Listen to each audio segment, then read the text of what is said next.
Welcome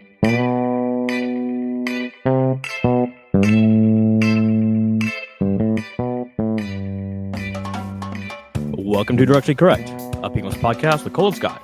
Today's guest, David Solot, psychologist at the American Board of Internal Medicine. Thanks to our sponsors, One Model.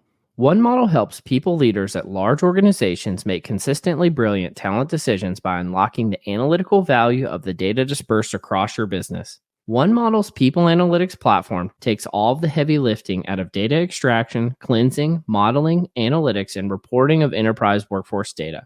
One Model pioneered people data orchestration and has perfected the ethical use of AI and data science for leaders who need transparent and explainable decision support systems. HR and business teams trust its accurate reports, analyses, and storytelling capabilities. Data scientists, engineers, and people analytics professionals love the combination of governance and flexibility that no other workforce insights platform can provide.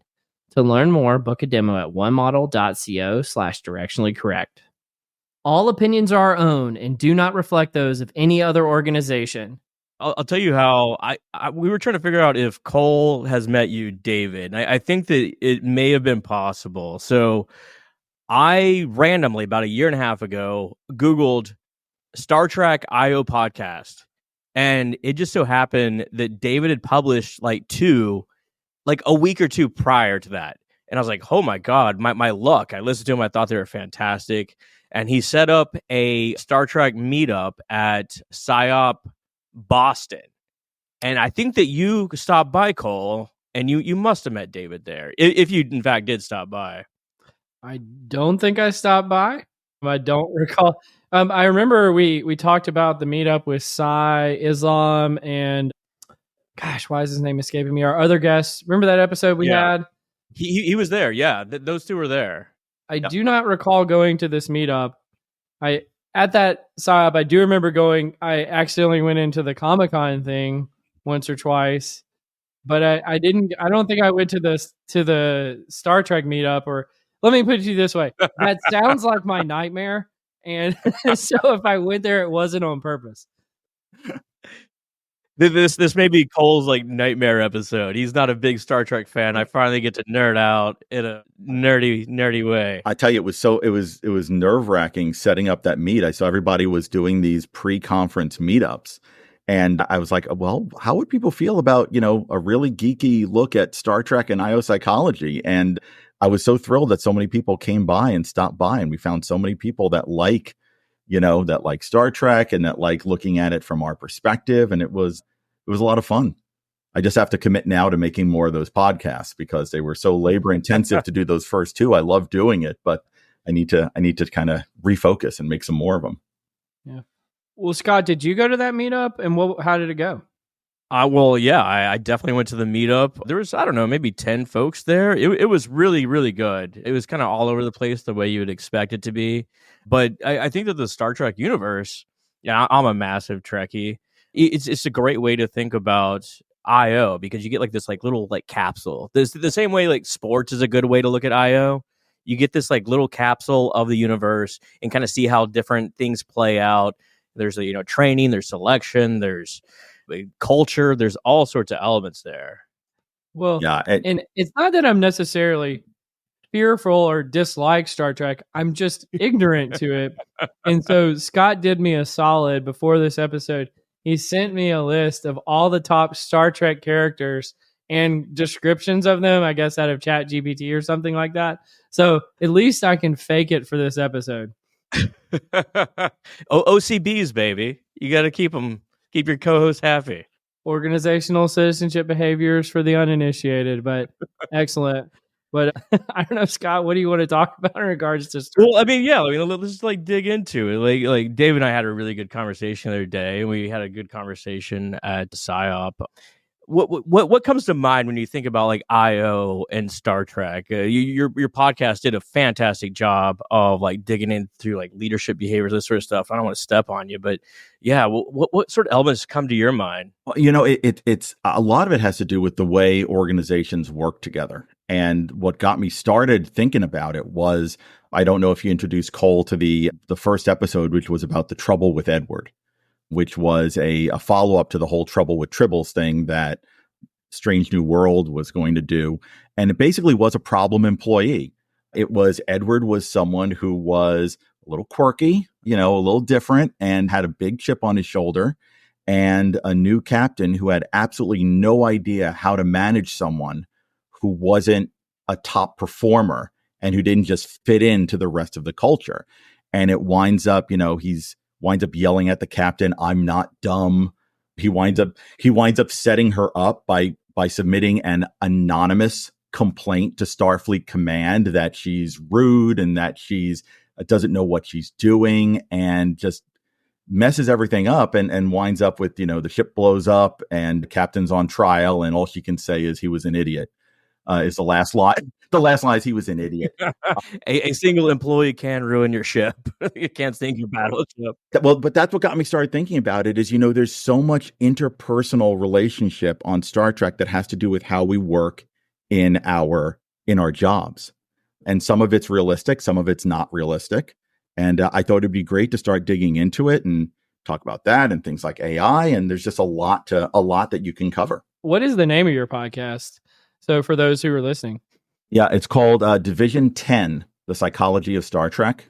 The Starfleet has all of these different divisions, supposedly, that focus on different things. So I invented Division 10, which is where all the IO psychologists work. So if we were there, our jobs would be to travel around to the different ships, to different star bases, and, assess and make sure that, everything is functioning well, and improve teams and make sure we're recruiting people for the right jobs and so forth. I think this is one of the great things about Star Trek, and then the variety. It's kind of a cliche, like all the spinoffs of Star Trek. You got Strange New Worlds and Next Generation, all this sort of stuff. But you get so many varieties of characters and so many different situations that you can almost like put yourself in that position. Say you have a problematic employee. How do you deal with that person? What would you do in that situation? What did they do? What worked? What didn't work? Obviously, it's a fictional universe, but you do get like there's like a situational judgment sort of situation, right? Mm-hmm. Yeah, I think they do a lot of it without necessarily intending to. I know that Star Trek has always been very socially conscious, so they deal with a lot of, big social issues of the time. But I don't know if they intentionally go after things in our realm, in the IO psychology realm, but it comes up. It comes up a lot. Like, they replace one captain with another captain for an episode, and the whole episode is about how the crew can't stand the new captain. And you take a step back and look at it from an IO perspective, and you're like, yeah, he's autocratic. He's autocratic. He doesn't listen. He doesn't do consensus-based decision-making, and they're all used to that. And, but why is he effective? Because it works sometimes. I don't think they're planning this out, but there's just a lot of it that you can use as examples. I'd love to teach a class one day and just have the whole class be, examples from Star Trek, different episode, different analysis every class. So this is either going to be the best question or worst question I've ever asked. Tell us from an IOPsych leadership perspective, who is a better leader between Captain Kirk, Spock, Captain Picard, and Commander Riker? Is this a bad question? I'm sorry. I'm really trying to do my best. This is the ChatGPT special. Yeah, this is the ChatGPT special. Well, I mean, we could talk about the role of technology as well in Star Trek. Yeah, I'm going to take the IO psychology easy way out and say it depends on the times in which you needed a leader. Captain Kirk was right for leadership in the 1960s. He was the John Wayne, swashbuckling, everyone could respect him. He was powerful, strong, clearly in charge, made quick decisions. But as we get into, you guys know, as we get into like the 90s and we get into the 2000s, people want more empathy. They wanted more consensus-based leadership. And we saw Captain Picard, who was more focused on, sitting around. He had his ready room where he'd sit with his crew and they'd talk about the problem first. He wouldn't just say, here's what we're going to go do. He'd say, let's, everyone in my ready room, and they'd talk about it first. So I think you see a transition in Star Trek that the leadership reflects the times. Even going up to now with Captain Pike in Strange New Worlds, he is very empathic as a leader. Mm-hmm. He invites his crew to dinner once a week. He makes sure that nobody's feeling too stressed out, that everyone's meeting their own personal goals as a Starfleet officer. I mean, it really reflects where our world of work has gone over the last, 60 or some odd years. So I didn't say who I thought is the best. I would say out of the group you gave me, I would say Captain Picard. If I had to pick one, I'd say it was the best, most effective. He's definitely the most well-rounded, diplomatic sort of leader out there. Absolutely. But like you mentioned, the technology. I'm really fascinated by this, and your current role at the American Board of Internal Medicine. Yeah. Like we've come so far with, like, say, Gen AI and this sort of stuff, and you can see the kind of lineage of technology throughout Star Trek. What sort of things stand out from, like, an IO perspective as sort of like technological advances that we can either utilize now or maybe coming around the corner? They did a great job in the original series, which I'd recommend everybody watch this one episode because it is so relevant to our times. The episode is called The Ultimate Computer.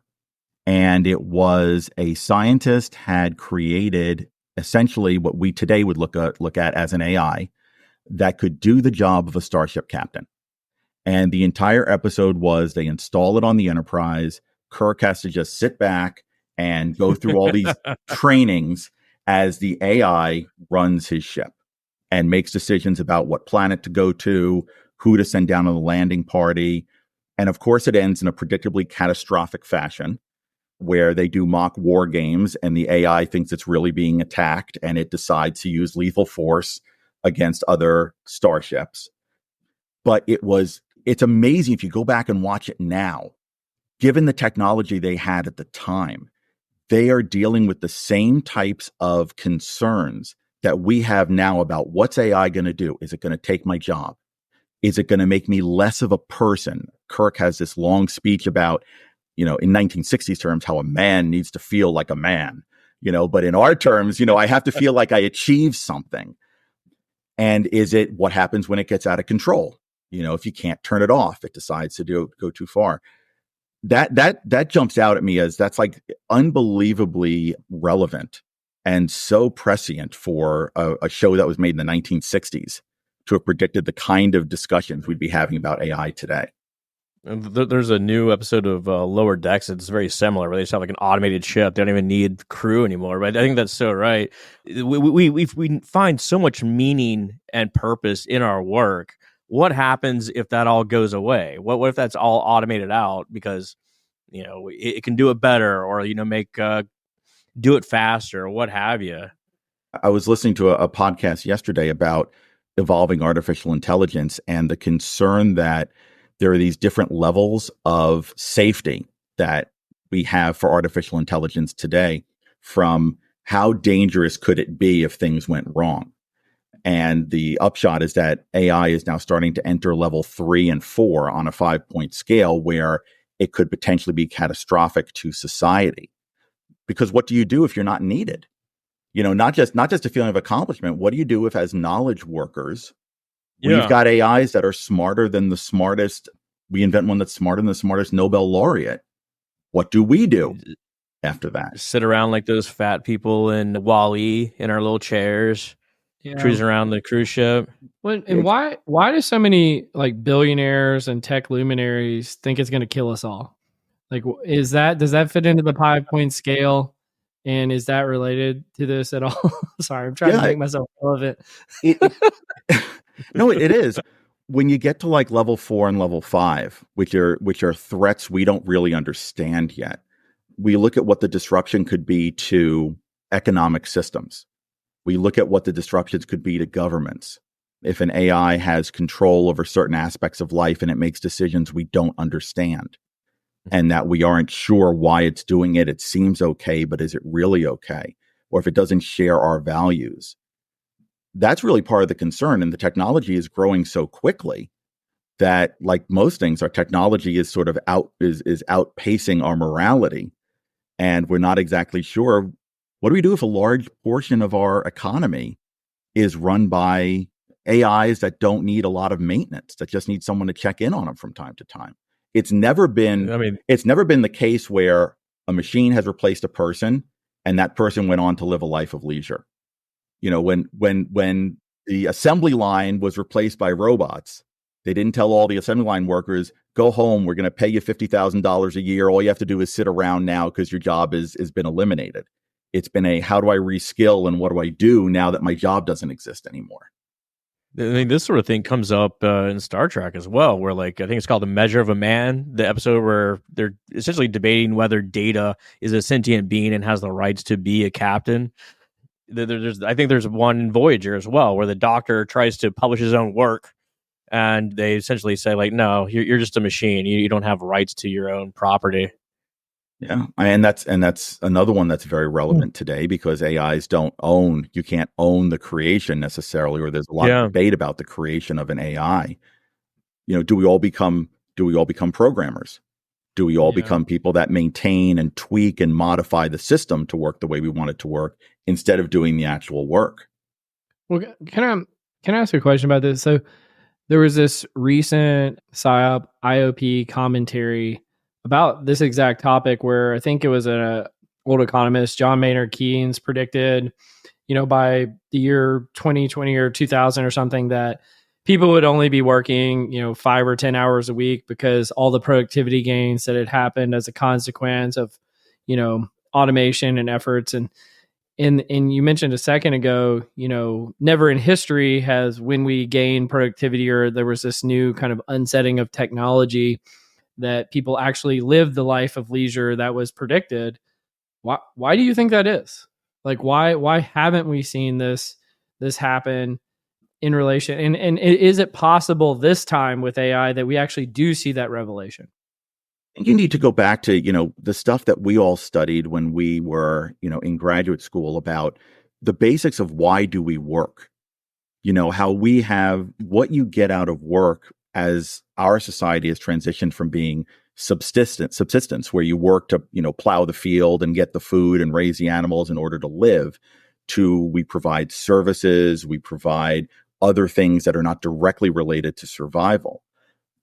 I think that our society is not set up to embrace this concept of you don't have to work, or you have to do less work and still provide a large amount of value. To tie it back to Star Trek, the whole big concept of the Federation is they are a post-scarcity economy. They've got the replicator. Anything you want, hey, I want to learn to play the guitar. I don't have to go out and buy a guitar. Replicator, create for me an acoustic guitar. Boom, an acoustic guitar comes out. I'm going to a fancy party. I need some jewelry. Boom, the jewelry comes out. They have no need for money. There's no money. They've never really gone into how things work with the fact that there's no money, but there's no money in the Federation. But we haven't tackled that issue yet of what would it mean to us if we did only have to work, let's say, like you were talking, Cole, 5 hours a week, and we could be all productive as we needed to be society 5 hours a week. I don't think we understand how to do that as a society yet. I think we say, well, I'm only now going to pay you for 5 hours a week, which is not enough to survive on. And then you figure, well, I got to find something else I can do for the rest of the week to earn enough money to survive. Do I think it'll happen with AI? I don't know. I think it's going to depend on, again, does our wisdom catch up to our technology? And I don't know if that's going to happen. Not to be a doom and gloom. Speaking of that, we have like so many technologies coming down the pipe. I mean, like we can use them in all sorts of applications for IO. I know you're doing great work at the American Board of Internal Medicine. How are you seeing future technologies or even current cutting edge technologies fitting into the IO space? So the area that I work on is assessment. And I think there's a lot of room now for innovation in assessment. Multiple choice questions have dominated the way we do assessment now for over a century. But there are so many new technologies, from simulations, virtual reality, augmented reality. I think what we're looking at in the future is much more passive assessment.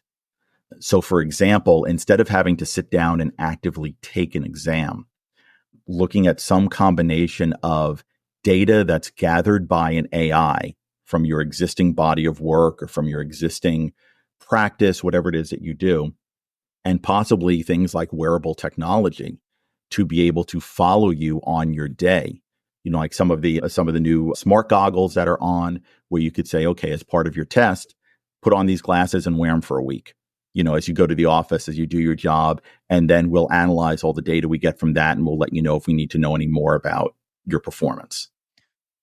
As long as they look like Jordy's glasses from TNG, right? Even he got sick of those after a while. He had to put in they gave him the contact lenses after, when they got to the movies. No holodeck, no holodeck for selection purposes. I mean, like, what a great way to select people. Just put them in an actual situation. Yeah, I mean, another one they got right early on was the Kobayashi Maru. If you're having Cole and folks that aren't as into Trek, it was a simulation on a fake starship bridge, and the captain sat in the chair, and real people were the crew members, and they had this, the no-win scenario of you have to rescue a ship in hostile space, and there's no way to win. You can't not rescue them, but if you rescue them, the ship's going to get destroyed. And it's a test of, they even say it's a test of character. It's a personality test. I think holodecks and simulations are absolutely, for active testing, the way to go. We only use multiple choice questions because we have to. We'd love to do a lot more real, put you in the situation and gather data on how you perform. Well, can I ask a question about this? Like, you mentioned, putting on a wearable and wearing it for a week. Where's the line where, validity for the selection meets invasiveness into your life in terms of getting a job? Like, I don't want to wear something for a week to try to get a job or to get a promotion at work or what have you. Like, where's that line, and what do you guys consider? I mean, I don't know if this is a part of what you're doing in your work, but like, tell us more about that. And I certainly don't want to create a wrong expectation in folks, because I think that privacy is critically important and is only going to become more important as time goes on and as we have things scraping data from more sources. It depends on what you're trying to do. What's the goal of the testing? If you're evaluating an existing employee, it may be more appropriate to be able to gather objective data through a wearable than to have them sit down in a room and take a multiple choice test. But in this case, they already have the job, and you're trying to evaluate their current performance. Relevant. The example you gave, Cole, if I'm applying for a job and they say, well, okay, we want you to put on this smart goggles and this microphone and just walk around through your daily life. Heck no. What do you need to know what I do in my daily life to decide if I'm right for the job? That's more like Scotty was saying. It's more of a, if you want me to perform some of the tasks of the job and you watch me do it, you want me to do a work sample or be in a simulation, that's great. But, like the arguments that happened a decade ago about, well, do you have the right to scrape my Facebook feed? Or do you have the right to ask me for my social media passwords, which thankfully is illegal now? No. How is any of that stuff relevant? Whoa, people were doing that? Asking for their social media password? Yeah, there had to be some legal challenges before they would say, it's not enough that we can, your Facebook feed is all private. We have to be a friend in order to see it. So you have to give us your password for Facebook. And luckily that was very quickly found to be illegal.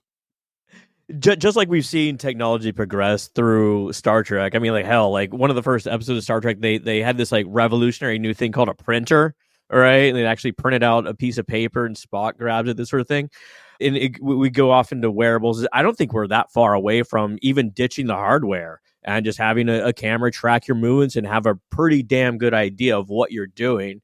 Amazon has Go stores which can track you picking up products and this sort of thing. You just like walk out the door. We've seen it on CCTV in London. They can like track individual people, do great facial recognition. We had a really good article, Cole, is the Wayback Machine, of stadiums. They will put vendors in different areas that have more kids and this sort of thing to try and sell more product.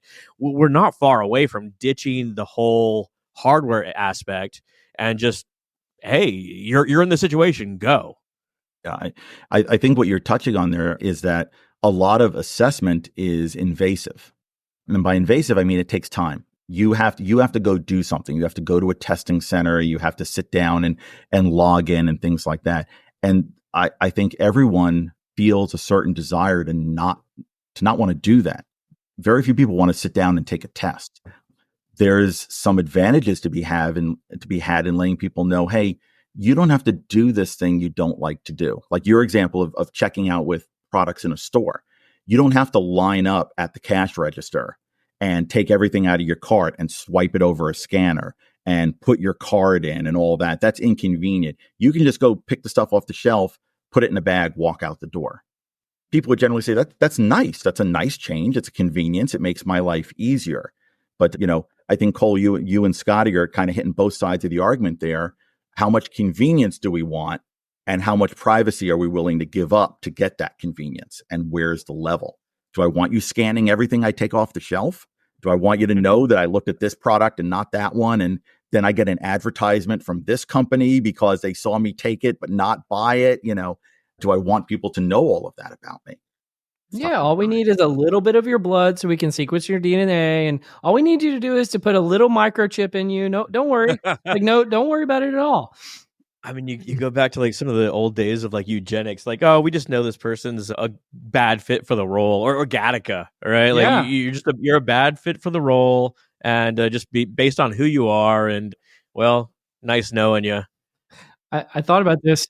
You mentioned the stadium example earlier, Scott, of the AI tracking, where people need more hot dogs, and then I thought, like, eventually it's not going to be a person delivering the hot dog. It'll be like a drone or a robot delivering a hot dog to the person in the stand.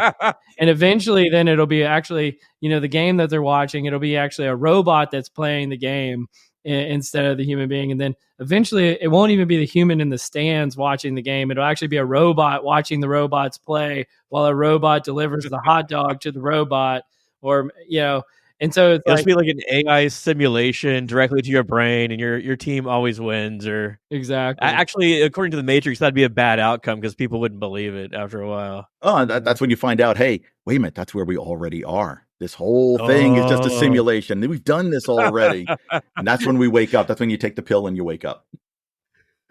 I think we've covered all of our sci-fi bases today. You got some Matrix, you got you got Star Trek, you got Gattaca. I think we've done it all. Well, Scott, you ready for some Confusion Matrix? The Confusion Matrix. Real quick, we wanted to say thanks again to One Model, the AI and people analytics pioneer, for sponsoring the episode. And now back to the Confusion Matrix. Yeah, I did have. I'll have to post it later. I can't figure out how to share my screen. My settings are all updated, but I did. Here, I'll tease it a little bit. I have been going through the Star Trek series one after the other in chronological order, so not when they were released, but when they're supposed to take place, from Star Trek Enterprise all the way through. And I've developed a network analysis of all the different folks on there. I'll have to share it later on. Maybe it'll be in the notes, what have you. But what we'll call this, David, we'll call this Amok time, right? This is a common Star Trek annoyances, and your job is to say, make it so or disregard. Okay, so make it so if it's something that we need to do, or disregard is don't worry about it. I don't know. I'm a doctor, not a miracle worker. Whatever you want to take from this, really. Nice. It was just a good way to work that in. Yeah, thank you very much. Good. All right. Damn, Cole already hit the first one. Kirk or Picard. Here, we'll go down the list a little bit. A mirror universes. Oh, fan or not a fan? Make it so. Yeah, I love the whole reality could have turned out differently. That's great stuff. It's really weird that it appears in every sort of series, right? Like there's always this. I guess there's some sort of like deep psychological aspects here of like your shadow self. Well, right? What would you be like if you made a different decision? Yeah, and what are all the different aspects of me and my personality? What would I be like if I was raised in a totalitarian regime, or if I had a different parents or different careers? But I got to throw a Star Trek trivia question for you, Scotty. What's the only series that didn't go to the mirror universe? The only series that didn't. Enterprise definitely did. Strange New Worlds had like a fantasy universe. Obviously, TOS did. I don't remember TNG ever doing it. That's it. Is Next that Generation right? Never had a mirror universe. We never saw Mirror Picard or Mirror Riker. Nope, they never went there. There have been a lot of novels about it, but they never did an episode or a movie about it. Oh, man, I've been losing sleep over answering that question. Thank you so much for figuring it out. What would your shadow self be, Cole? What would your mirror universe I don't know. Maybe one where I'm nice to everybody. You are the mirror universe. Yeah. Well, we both have to lose the beards, first of all, because you either have to have a beard or not have a beard. Your mirror self has to be either shaved or not, so Scotty, you'd have the goatee. Yep. Yeah, mine would be like the Stepford Wives kind of universe, clean shaven, very buttoned up. On your Louisiana porch and a seersucker, just sipping your tea. You love that version of. I do love it. I love it. Okay, next one, transporter anxiety. So beaming around the universe via transporter. That is something that I would legitimately be concerned about, because the tech, they don't actually move you. They break you apart in one place and shoot the energy through space and put you together somewhere else. How do you know you're the same you? You die when they turn you into a beam of energy? And aren't they just building a new person at the other end that has all your memories? I might be like McCoy. I might be like, no, I'll take a shuttle everywhere you want to go. I am not getting in the transporter. There's an episode of The Outer Limits, the newer version. I guess it came out in like 2000, something like that, where they deal with this, where they're beaming people off to a distant galaxy, but they have to balance the equation, i.e., once you are beamed off, whatever person remains in that transporter has to be murdered, essentially, and someone like really struggles with it. Cole, would you ever hop in the transporter? I don't even know. Isn't there like some law of like thermodynamics that you can't create new matter or something like that? And so there has to be a stable state. So you would have to kill your old self, because you couldn't have two of you because of that law of thermodynamics. I'm probably making that up, but it is an interesting question. I mean, this is how the fake Riker was made. Riker's twin. Yeah, and that's his transporter accident. There you're mixing philosophy and psychology and religion. Cole, basically the transporter accidentally splits Riker in half, brings him back to the ship, but also fails and creates another copy of him back on the planet. And they don't find out until 20 years later. And there's two identical, they were identical at the time, but their experiences went different directions. So what is he? Is he two people? Is he an identical twin? How does that work? Yeah, this is probably the IOPsych to me, but I just want to know if the transporter is reliable and valid. Like, does it just work every time? Because if it works every time, I'll probably do it. But if it's like, 99% of the time it works, but 1% of the time people just, get split into a million pieces and never return, that's probably when I'm not going to do it. These are the exact same concerns that Lieutenant Barclay had. He was worried about transporter psychosis, and he wound up like pulling people out of it. I can't remember exactly what happened. Yeah, he was seeing these. Yeah, he found there were people stuck in the beam somehow. Yeah. Some people got stuck in it, and he was able to rescue them from. But I look at it from the DEI perspective. So if someone says they are, just say you have transporter psychosis, can you discriminate against an employee who says, no, you have to? I will not take the transporter anywhere we go. You have to have a shuttle assigned to me because of that. I mean, can you say, well, we're not giving you a position on the Enterprise because it's a pain in the butt to try and accommodate that? Or is that a reasonable accommodation? That's a really good point on accessibility of the workforce, right? It's a perfect analogy for Star Trek and like things you would deal with in real life. Yeah. And then companies would have to start selling getting stuck in the beam insurance to make sure that you've got covered. Because I'm the kind of guy who gets stuck in the beam. I'm just unlucky like that. Well, I mean, that's a good segue to the next one. Just like the weird economics of Star Trek. Like, you wouldn't necessarily. What would you do with insurance? And how would you compensate a family that you beamed them into the middle of the universe, right, just out into space? What would you do? If there's no money, I guess it's immaterial at some point. Have a replicated guitar. What do you do? Well, you could go you could tie it into all like our current AI fears and say, well, your loved one was beamed into space in a million pieces, but we created a synthetic body, and we put all of their, everything we knew about them into it. And now here's an android that looks exactly like your loved one and has almost all of their memories. God. Like the time that Geordi created the person who was one of the enterprise designers in the holodeck and wound up falling in love with her. He had the computer pull everything it knew about her so he could interact and have a conversation with her about how the enterprise worked. And he wound up falling in love with her. And then one day she shows up, the real one on the ship, and is horrified that he's having a romance with a holographic version of her. If you guys haven't done it, like I just the other day, I asked ChatGPT, what do you know about me that I don't know about myself? And it gave a really good answer. It gave like surprisingly wild answer. So like, it's already collecting information. It essentially said like you go deep into the details and like you love network analytics and you're highly creative. That's essentially it's a little complimentary, I guess. But it's collecting information on us, and it could replicate at least a facsimile of me at this point. Well, we talked about this before, and I think this is sort of related to the passive assessment concept earlier. Is at what point can you just ask, ChatGPT if you should, if somebody would be a good fit for the job just because it's passively collected all this, personality data and, maybe even IQ data over time as to like what, just based on the questions you've asked and how you've probed further and the prompts that you've put in and so on and so forth. I mean, I think that not that I necessarily want to live in that world, but it is possible to do.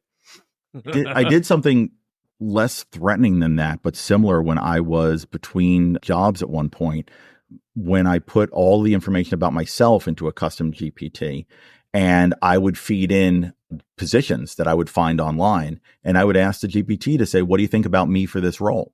Do you think I should apply for this? Do you think I have the right skill set? What do you think my chances are? And it got better over time as I told it, I'm going to apply for this one. I'm not going to apply for this one. I didn't get this one. I got offered that one. It started figuring out, and I called it my career assistant. Where should I go next? What should I be looking for? What kind of opportunity is right for my career growth? Maybe that's the positive way of looking at it, not the negative one. Don't worry, American Internal Board of Medicine. David really likes working there. He's not talking about getting jobs at other places.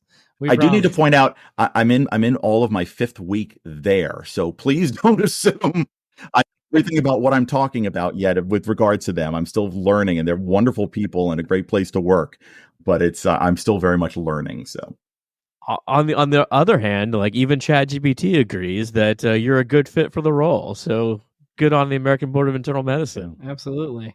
Well, you had a question for us, and I can't answer this question, but we've been talking a lot about Star Trek. But you asked, and maybe Scott, you can answer this. What's your favorite way in which Star Trek exemplifies something in IOPsychology? This seems like it would fit in the confusion matrix. Yeah, we can cover this absolutely. I mean, there's so many ways. I think one you have Starfleet, which kind of adds a overarching layer of culture. Then you go down to the individual captains. We kind of dug into this a while ago, their individual leadership styles, the diversity across the different cultures that they encounter is fantastic. We hit on underperforming folks. I think that like the holodeck, that's probably where it's at. Like not only from we talked about it from a simulation or a selection point, but imagine like the training aspect. Like Worf gets in there with his bat lift and like battles other folks just to keep sharp. What if you had just a way to go in a environment where there was no risk of real failure, where you could like really improve? Like I think about like I in the past have struggled presenting to large audiences, right? What if you could go in and just get on stage and do it till you get it right? It'd be wonderful. Yeah, I think the holodeck as a concept, I'm sure there's a lot of difficulty with creating holograms, but VR, I think, is our current implementation of that. And a lot of companies are doing some great simulations in the medical field, whether it's different medical techniques where you can go in and try actually doing them in virtual reality, or for things like you're talking about, Scotty, where I don't remember the name of the company, but they had a training module where you put on the goggles, and not only do you wind up presenting to a large audience, but the goggles would do eye tracking, and it would report back out to you Are you doing enough, looking around the room? Are you, focusing in on individuals? Are you, or are you just standing there speaking like a robot? And they give you feedback on what you do well and what you do badly and where you need to improve. I tend to focus on one person. Like they become my buddy in the room, no matter how many people are in the room. And like, that's my person. I keep coming. I'll scan the room, come back to that person, scan the room, come back to that person. Yep. That person can save your life sometimes. Oh yeah. Mm-hmm. Absolutely. Here, well, one more. Since we kind of hit on it, how about holodeck sex? I mean, what? And they hit on this all the time. Especially like I've been doing my best to play along here. I have no idea what the holodeck is. What is the holodeck, so that I just know what's going on for a second? So the holodeck it's sort of like virtual reality. It is a giant open room that you walk into that has nothing in it, and you tell the computer what you want to have in it.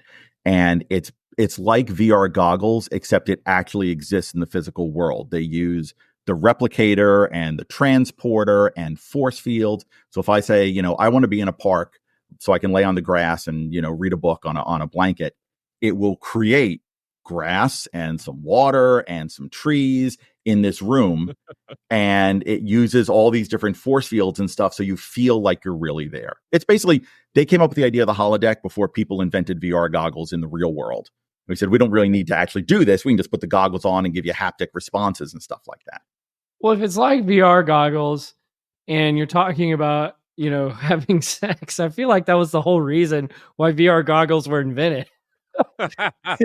Is for like lonely guys who, are having trouble. It gets even more insidious because you're not supposed to, but it happens every so often in Star Trek where like they recreate coworkers. So you could possibly be put in a situation. David mentioned Dr. Brahm that Geordi recreated, and like he essentially figures out like what he thinks is her preferences, and then tries to woo her in real life. Essentially, what happens, but like every so often they'll accuse someone of having sex with their coworkers in the holodeck, which is pretty wild violation. And again, you want to draw a connection to what we face today is our deep fakes. Is people, no, you can't create someone in a holodeck yet, but people are creating deep fakes of politicians, of actors, and they're creating people that if you want to see someone naked, they can do a deep fake of put this person's head on the body and have them move around. It's a similar kind of thing. For our field, what would happen if somebody did a deep fake of their coworker? Like I created a video of someone saying horrible things about our company, pulling it away from the sex area. Create a video of someone saying horrible things about our company, and I posted it on social media because I want to get this coworker fired. And it doesn't. No one can tell it's a deep fake. We're reaching a point where we're not going to be able to tell anything that's real from fake. Yeah. It's just going to be really wild. Well, that's like a real problem. Is like, can you establish identity in the age of AI? Absolutely. Is that a real thing? But well, let's move on and do some nerd. I mean, we can continue on kind of the Star Trek track if you want, Scott, because I know we've got that one about the Star Trek fandom. Do you want to start there? The nerdery. Oh yeah. This is I was digging through Google Scholar and trying to find something Star Trek related on there, and I found this article. What's the title of it? It is called Star Trek fandom as a religious phenomenon. Yeah, very good. So this is an oldie. This is a 30th anniversary. This is from 1994. But this is really interesting. They use an ethnographic approach to essentially see how Star Trek fandom exhibits characteristics related to religious movements. And they find that the origins start when essentially the original series was canceled and people started organizing into groups and conventions and this sort of stuff kind of organically. And there's sacred elements. So fandom involves the sacralization of the fictional universe, and some things are considered canonical to like carry on the religious sort of theme. There's community and identity. They form tightly knit communities, and they take on hierarchies such as captain or admiral in these little clubs. There's mythology, beliefs, stigmas, and persecution for believing in Star Trek or just being a fan of it. And cultural impact. We've seen Star Trek essentially mirrors or at least predicts what's going to happen in the future in real world. It's kind of a cutting edge sort of thing, but kind of just like an interesting take on how Star Trek fans view Star Trek and how it kind of has a similar orientation to as normal religions. Yeah. I mean, it's always been, I think part of the phenomenon behind it has always been that it is one of the more positive views of our future. It's based around this whole idea of humanity went through a ton of different trials.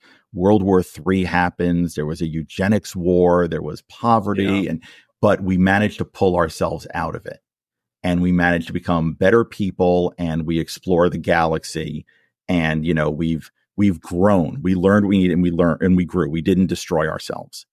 And I think that's part of what draws people into it, and why they have this almost sometimes religious, feeling about it, is that desire to want to live in that world or to see us achieve that world, especially when things seem pretty dark, in our real world, is that holding on to hope that, we could turn it around.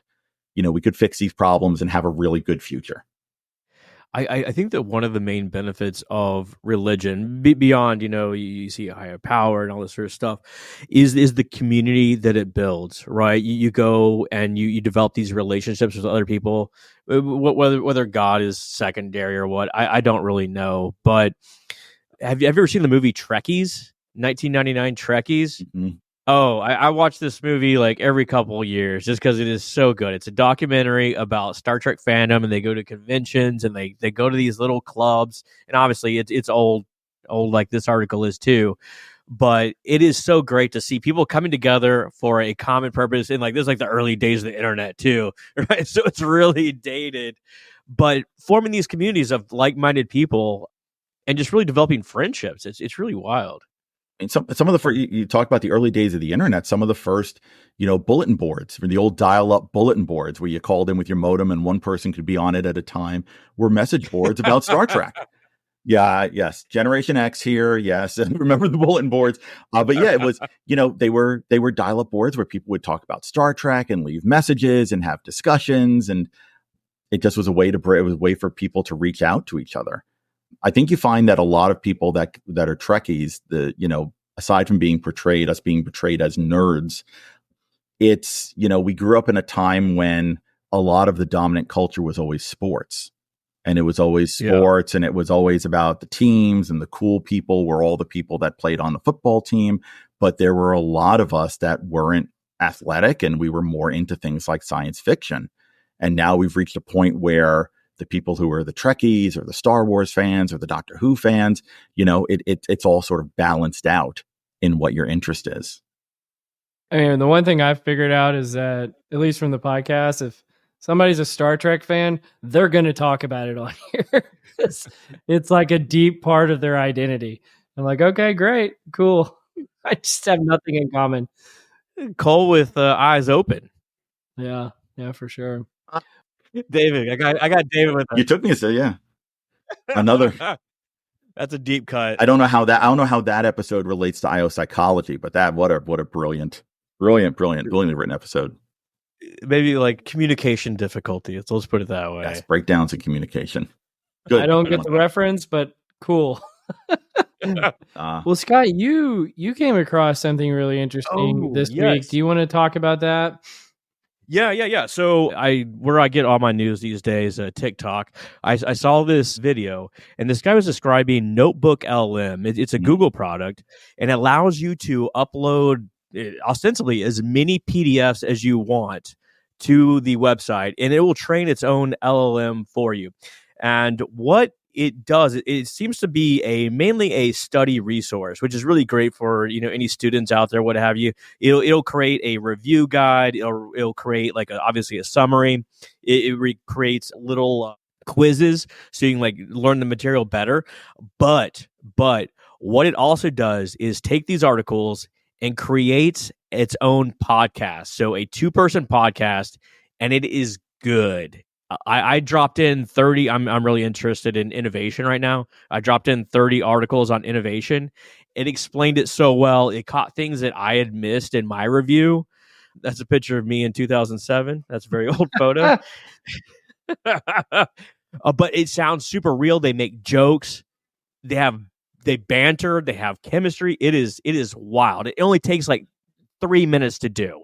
I highly recommend for anyone out there, especially a student. But if you just want to know more about a topic and maybe learn about it in the car or something, is unreal. With the creation of Notebook LLM, we'd like to announce that this is Cole and Scott's last episode because now the podcast has been automated. So thank you for listening up until this point. Nice. Yeah. It's been a good ride. The car is a great time. I have I spend about an hour in the car when I go into the office, and I'll either listen to what I did the other day, as I didn't use Notebook LM. I used ChatGPT's their phone app, and I did something very similar. I uploaded a lot of information I was interested in, and I was amazed. I had a 45-minute conversation with it. I just had it turned on, and my phone was sitting off to the side, and like I was talking to a colleague. And I would say, okay, so let's assume that we wanted to try X, Y, and Z. What would be the biggest challenges to doing that? Take a second and go, well, the biggest challenges to doing that. And it was a real conversation. It's absolutely incredible. And I started by saying the car or the train is a great time to do stuff like this. If you have otherwise just, some downtime, to see how far these things have come and to ask it questions like, hey, you have all 30 of these articles. What am I missing? What connection am I missing here that I'm not seeing, or what are the authors not seeing here, and get that perspective from the model. The ChatGPT Copilot is fantastic. I use that as well. Yeah, I mean, I think about it in terms of like this Notebook L or LM or whatever it was called. It like eventually, like the students are all using it to try to summarize the materials and learn at their own pace and their own methods.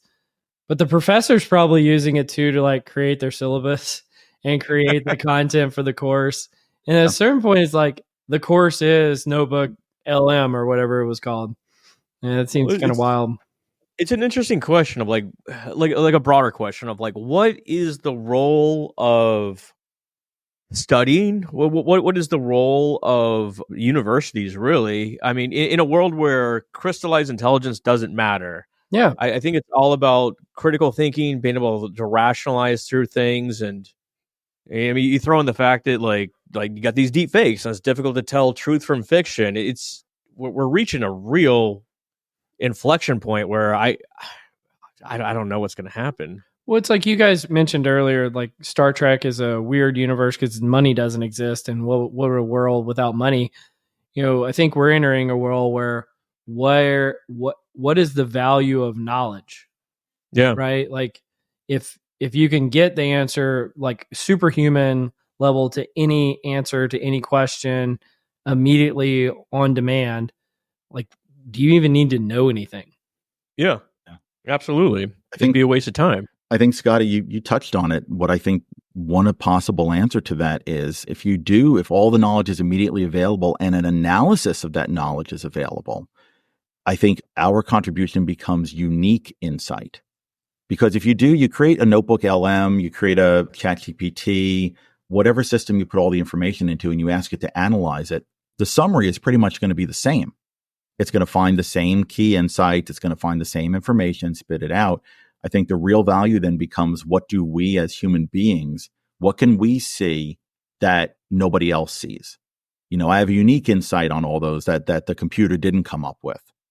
That would seem to have value in a world where all the knowledge is available to everyone at the same time. Mm-hmm. I think that's actually the perfect transition to our third article today. So it's by a professor. Her name is Anita Williams-Woolley at Carnegie Mellon, and it's called "How Large Language Models Can Reshape Our Collective Intelligence." And the point that you're making, David, is really relevant to this. If LLMs, first of all, kind of subsume all of our collective intelligence, and sometimes this has been called like the wisdom of crowds in the past, or just the wisdom of the collective is better than any unique individual. Well, maybe this is actually where, if human beings have any kind of incremental validity that they're adding to the collective intelligence, it's because of these very specific things that they can bring to the equation. But this article, which regretfully is paywalled, so you can't read too much into it, it talks about, once you subsume all the collective intelligence, can it start to reshape the collective intelligence? And so that now, more knowledge is actually going to be created by the large language models than actually human beings. And what does that do to groups, organizations, and society as a consequence? I don't know. What did you guys think about this in terms of that frame up? And again, I know you probably can't read the article. I'll go first. Well, one, I don't even Google things anymore. I go straight to the LLM and ask it because I think it provides better answers, and may that be an indictment on Google's failing sort of abilities. Yeah, too many ads. It's harder to find information, but it gets me thinking about, like, to your point, like, what is the role of humans moving forward? And I think that from an evolutionary standpoint, what has progressed humans to the point we're at is random variations. And I'm not sure that aggregating information can do that the way humans can. I mean, there's a reason why we have different personalities. There's a reason why we have different heights and preferences and sexual partners and like all this sort of stuff. And I think that one of the things that is another aspect of evolution is just being able to come up with like different ideas. Maybe that's connecting different dots or just coming up with wild things that maybe the computer cannot. It's a weird point, I know, but no, I like it. And if you think about it, if you're looking on like LinkedIn, and let's say you're looking at posts that people put up, I don't know about you, but I feel like I can tell when clip art on LinkedIn was AI created at this point. I mean, it all kind of looks. And for now, fair enough for now. But I wonder if we're going to get to that point with content also, where we're going to start reading posts and analyses and, this, as you said, stuff adding to the body of knowledge. We're going to say, yeah, but it's all just kind of the same. It's all kind of shades of gray. It's all looks the same. It sounds the same because it all comes from the same kind of source. Maybe maybe we'll be able to pick out that spark of this was written by a person because it is so different than anything I see out there.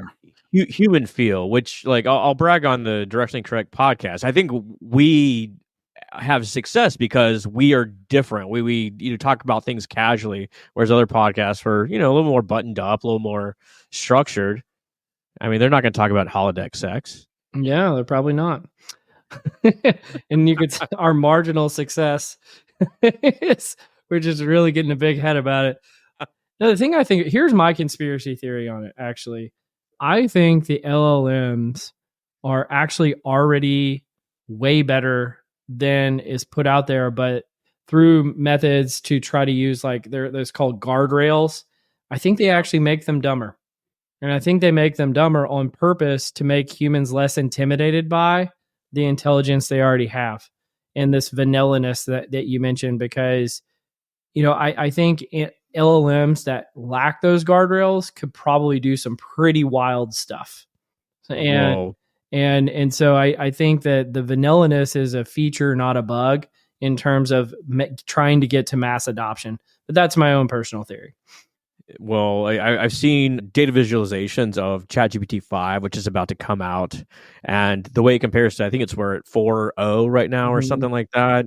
And it's like looking at a diagram of the Earth compared to the sun. Like the difference in magnitude is unreal. So I have no idea what that's going to look like and what that's going to do, whether it's going to sound more real, whether it can be more creative, whether it can, I don't know. None of us knows. No. It's wild that we first started talking about this almost 2 years ago to the day. Like, it's only been 2 years.